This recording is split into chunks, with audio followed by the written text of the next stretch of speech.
Hi there. Hello. We're on. How's it going? Episode 27 on this beautiful Saturday morning. Yeah, let's do that there. I'm in there. So what we got today? Women, we got you for sure today. We have women reporters in the locker room, Okay. which is going to be, we've been waiting to get into that. Yes. We then have baseball. In a general. I think it's only right we discuss baseball and the way that everything evolved. True. In the past couple of weeks. Now. And then we have a couple of the matchups that we're going to be seeing later today. I'm going to talk about that right now. As far as college football. You want to go over that right now? Yeah, let's knock it out. All right, so we have a couple matchups today. We have so I was going down the board, and we have 1, 2, 3, 4, 5, we have 7 ranked matchups that are they're big conference games. We have one major Pac-12, Pac-10 game. Okay, who's that? We have Washington versus Stanford. Okay. We then have a Big Ten, Ohio State, Michigan State.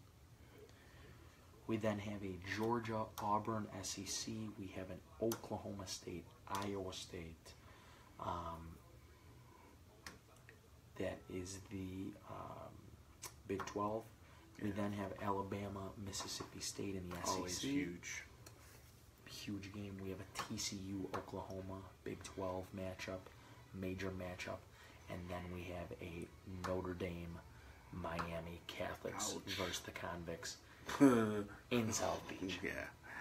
My thing is with TCU, they can never they're like the can't get right team. When they're killing it, like something goes wrong. I think one year their quarterback fucking got a DUI. This year it's just like that. They just lost, bro. It's just they can't get into that point where they're in. They always just get fucked. Right. And that sucks. Iowa State obviously has shown a lot of. They beat. They have some quality wins. They have some quality wins. They beat played 2 Oklahoma top 3 and TCU. Beat them both, and those are huge. So with these games coming up, obviously leading into the end of the season, how do you think that's gonna map out the college bowl? I mean, pairings? The pairings, the way the playoffs is set now, it's going to definitely determine a lot, especially the quality wins that you're going to kind of look at there. Iowa State, a team like them, they're ranked middle of the pack right now, but they have some quality wins, and if they continue to keep moving, you never know. So what I kind of want to do right now is I want to go over these games and see who you think's going to, come out victorious in these. Okay. So first we have Washington at Stanford. Okay. In a Pac-12. I always go Stanford. You go Stanford? Just always. Yeah. Really? Yeah, I always go Stanford. They're a tough team. They always have NFL prospects. I'm not going to sit here and tell you that I watch every game every week, but I can give you an idea of, just watching the draft and a lot of football that, Stanford is a quality team producing great NFL players usually every year. That's very true. Next matchup in the Big Ten, we have Ohio State at Michigan State. Come on, man. Michigan State lost to fucking Northwestern. Period. Next. We have Georgia. And Anthony's getting over a cold. That's why he's talking so low, guys. Yeah, I am. Ladies. My throat is, I apologize. We have Georgia at Auburn. Auburn has been... Big game. Yeah. They've been... They haven't had an amazing season. It's tough on them, but Georgia has been coming out gangbusters. Regardless of whatever's happened, the Bulldogs are a tough team to beat. So you're going to go ahead and take the Dogs. Bulldogs. We then have Oklahoma State at Iowa State. I'm gonna stay on the Iowa State train. I'm gonna stay on that wagon. And I love their uniforms. I sound like a chick, but they are nice. I actually like their uniforms. They do look a little bit like the McDonald All-Americans, but I do like them. Yeah, but they're nice and streamlined. Next, we have the Roll Tide coming into Mississippi State. Come on, bro. Roll Tide? All day.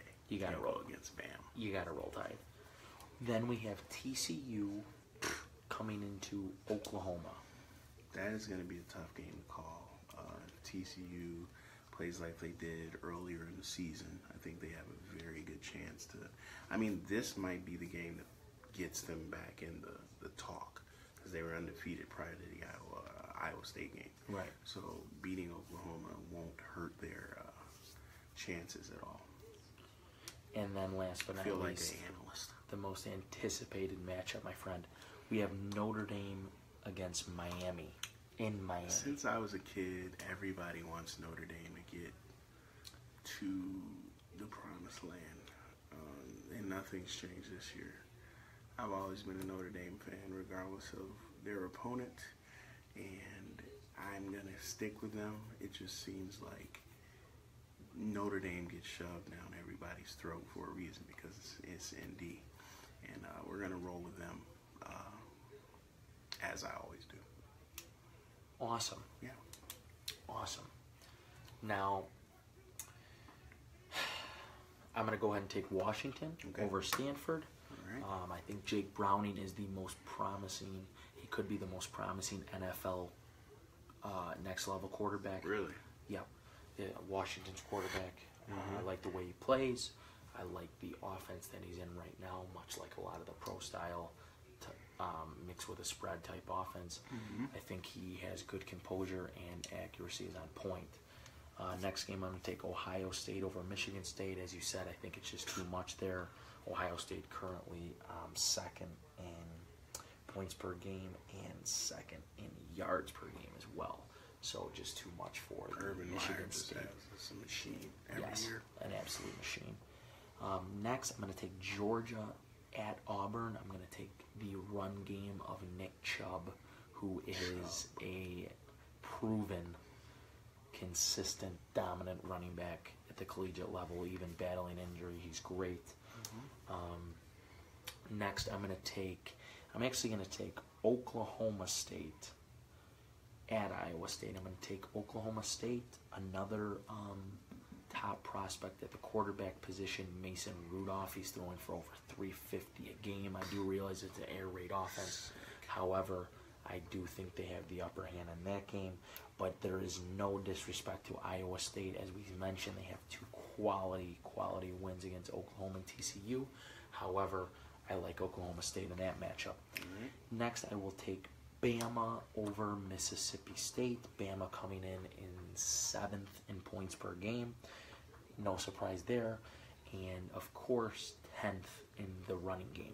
They're actually 110th ranked in the pass game, believe it or not, which goes to show that if you can run the ball and play defense, You still win. you'll win the game. Yeah. Next, we have TCU coming in Oklahoma. TCU, they got good quarterback play out of Kenny Hill, who was the A&M transfer. He played a little bit at A&M before later being benched, but he's coming up. Why do you get benched? Just play? Him and Kevin Sumlin were not seeing eye to eye after a while, and he wasn't playing as well as he has been. So, I mean, in his defense, he was pretty young, so it is what it is. But you're coming in against Baker Mayfield in Oklahoma, a team that ranks 8th in points per game and 1st in yards per game. But I will not say a clear-cut winner in that game because I think whoever runs the ball better, we both know they can pass, but whoever runs the ball better in that game and who is allowed to control the ball on defense will be victorious. Okay. And then Notre Dame comes into Miami. I'm going to go ahead and I'm going to say Notre Dame is going to obliterate on the road. They are going to obliterate Miami. I think they beat them by nearly 3 scores. Wow.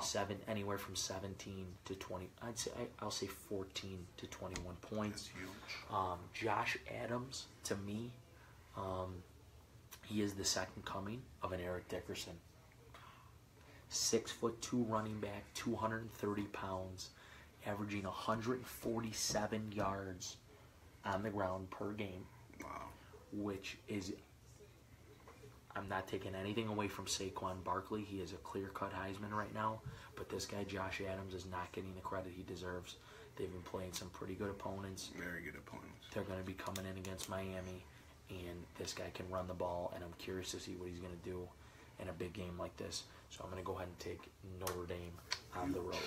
Great college talk.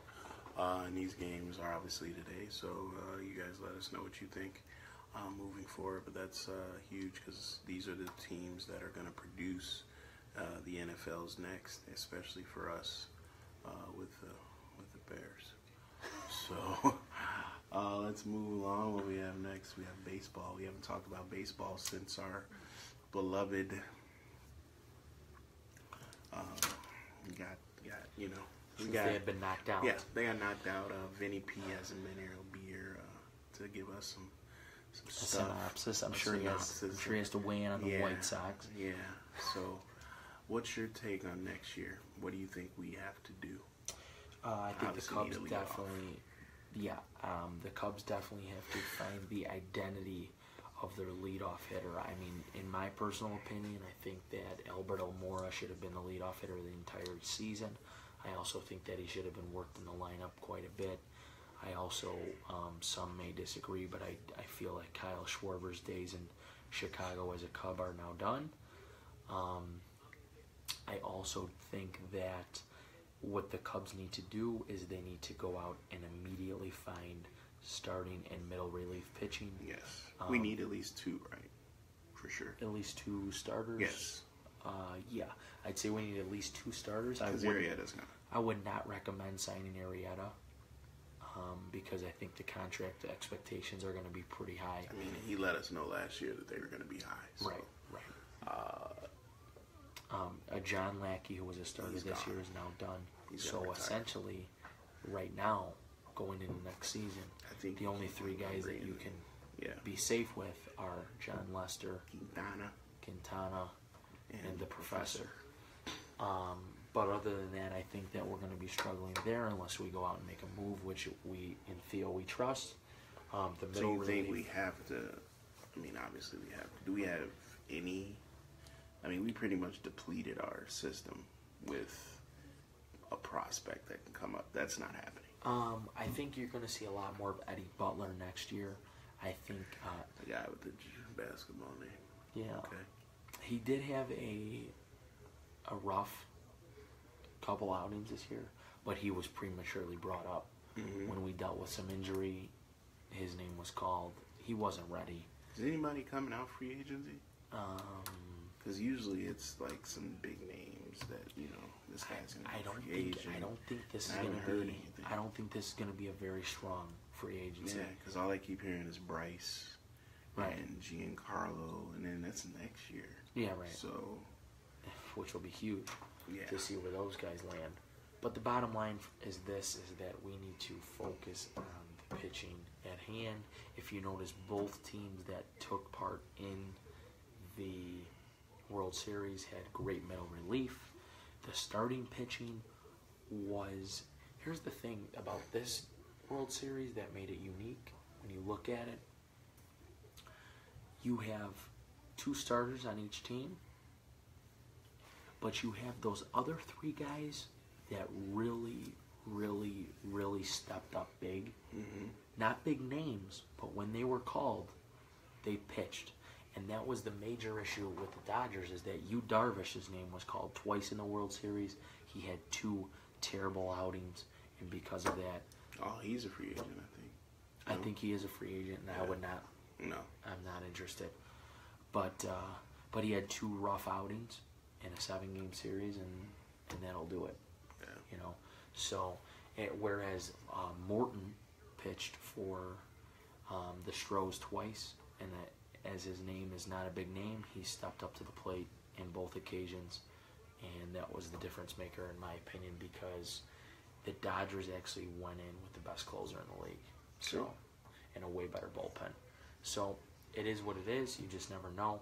But pitching is key, as you know. Pitching is huge, and honestly, the leadoff man gets you started. Yeah, you know. But absolutely. I think you're right. I think maybe, but this is tough. I think you get rid of Schwarber and whatever prospect you have to try to get some type of fourth starting pitcher. Right. I mean, it's possible in the American League. Right. Schwarber is a good hitter. So an American League team is going to give us something. He is a fantastic DH. There's no room for him on any infield, outfield, period. Yeah.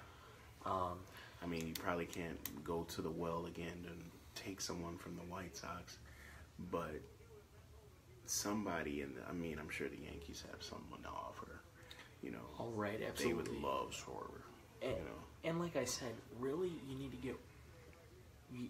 get at least one starter. You have to get something if you're going to get a leadoff or a starter. If you're going to give up Schwarber, who obviously is not going to work out here. I mean, no, love him, whatever, hate him. Great team guy. He's a good team guy, right? But his deficiencies in the field are killing. They're murdering us. They are killing us, and what they're really doing is they're keeping other guys who deserve to be out there off the field. Yeah.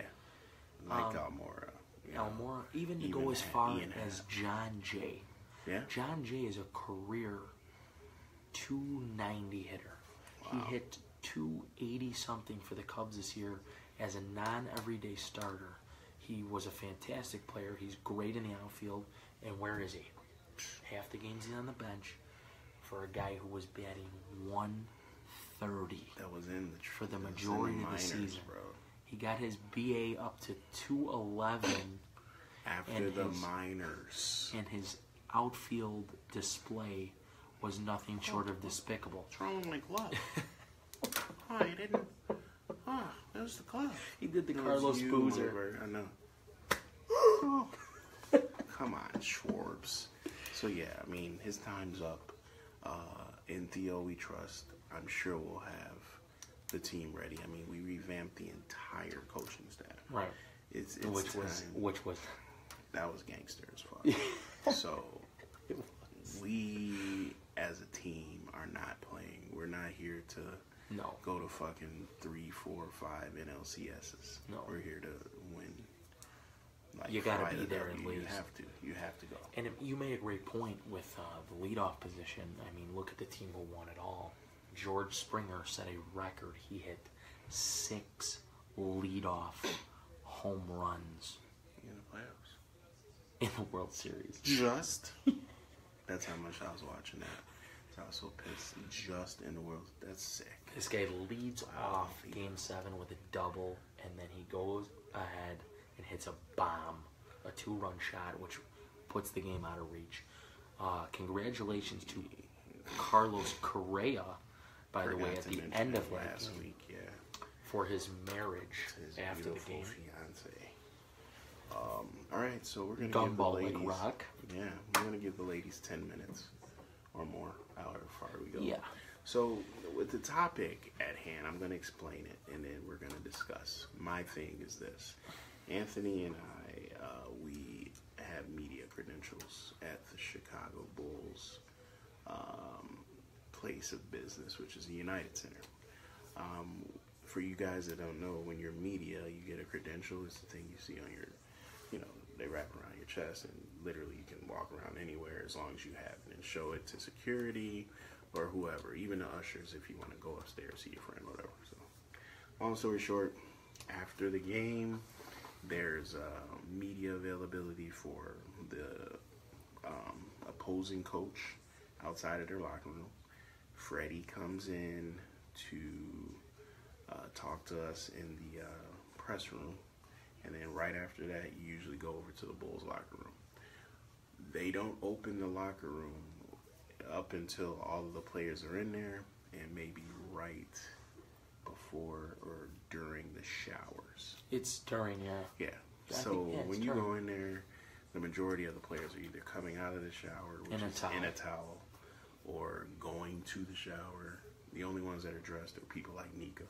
Nico. And what's that bum's name that's still flying around on a scooter? No, he is a bum. Cameron Payne. Dude. How are you in the league? That is ridiculous. Because you literally danced with Russell Wilson.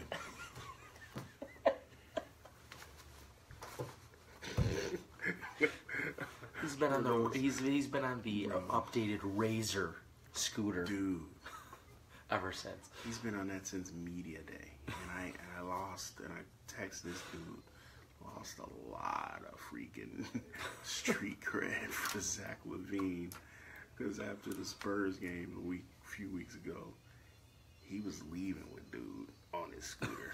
Y'all go to the club or something. You can't go to the basement, motherfucker, because you can't get downstairs.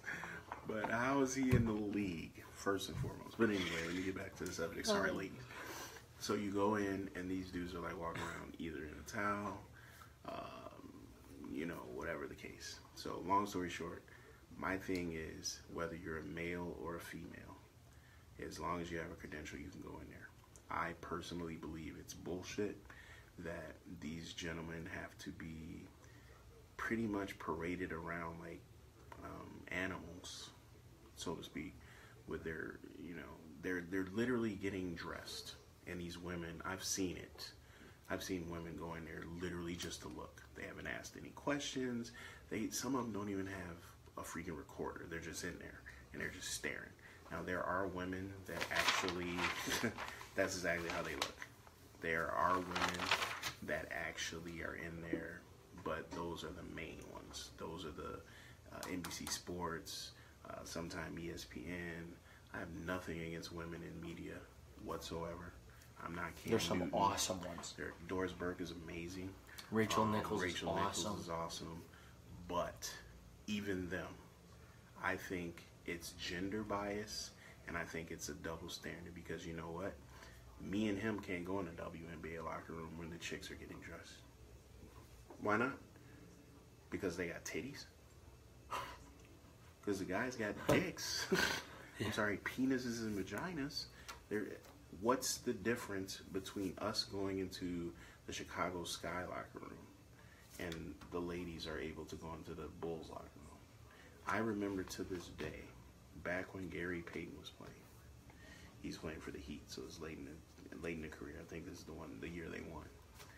They opened the locker room. I remember walking in, and I could see him in a towel. He's like, "Can we get dressed in this motherfucker?" That's what he said, loud as fuck. Right. And I agree with him. What's your take on it? Because I think it's a joke that women are allowed in there, and we, as men, because we're men, can't go in there. We have to wait till they're fully dressed, blah, blah, blah. Right. And it's a joke. A good point that you bring up about the Gary Payton thing, first, is that I don't even agree with them allowing men in there. Yeah, exactly. Until, hey, guess what? I'm showered, I'm dressed, now I'm taking questions. Mm-hmm. Because there is such an awkward stage in there. So awkward. Here, let's say we're in there for a half hour. The first 12 minutes are these guys soaking wet in a with towel their back to us. Out of the shower. Yeah. Like this. Reaching around for jeans, deodorant. We're looking at their brushes. We're looking at looking at the tags, like the labels that they're putting on. Right. And that's why, honestly, when the game ends, we just hang out in the media room for a while. Yeah. Because, like, in our head, we try to time up whether they're going to be ready or not. Because I don't want to watch. Yeah. I don't want to watch Justin Holiday put his deodorant on.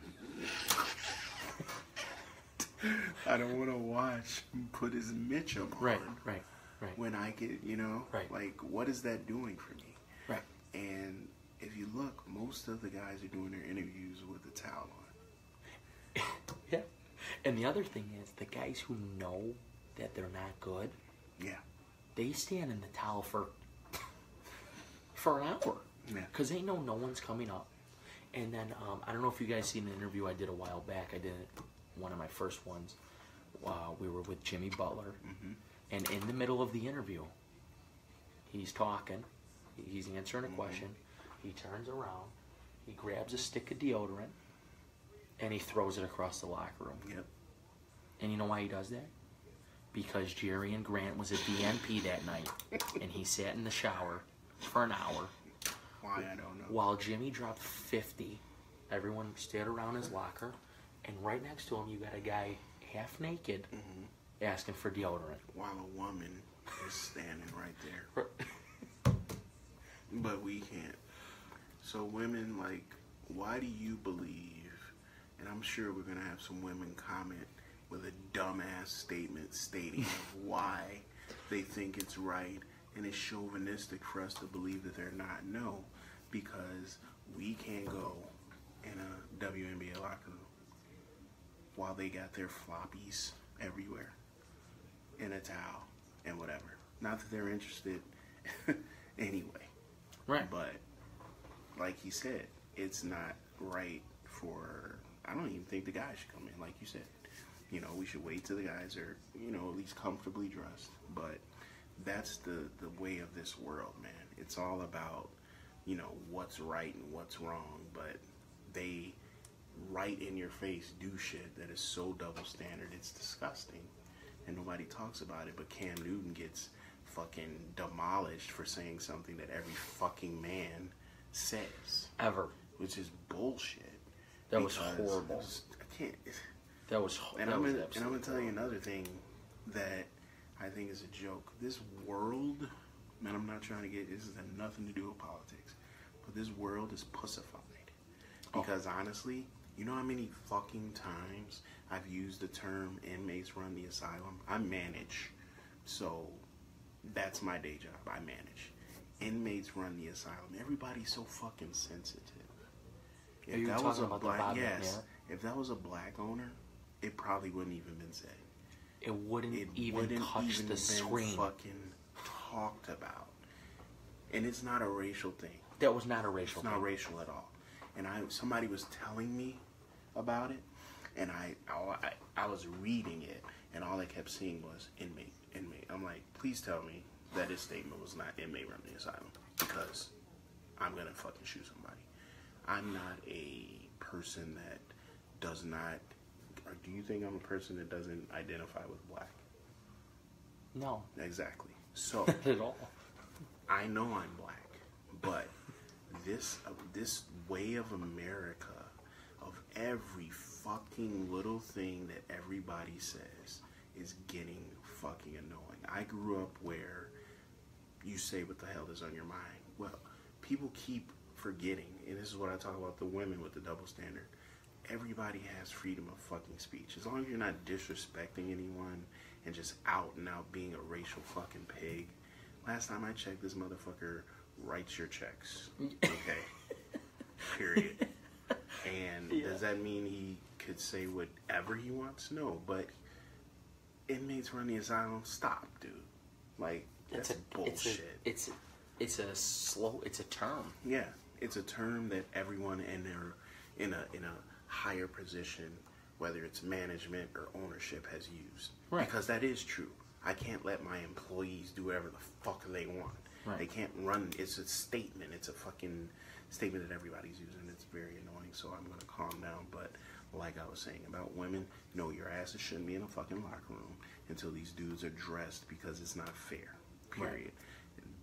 We can't do it, so you can't do it. And that's not the only reason. It's just a matter of privacy, regardless. These dudes aren't fucking like I said, I don't even want to be in there during that period of time. They're getting dressed. It's an awkward period of time. It's so awkward. I remember it's guys walking around half naked, and you better keep your eyes up.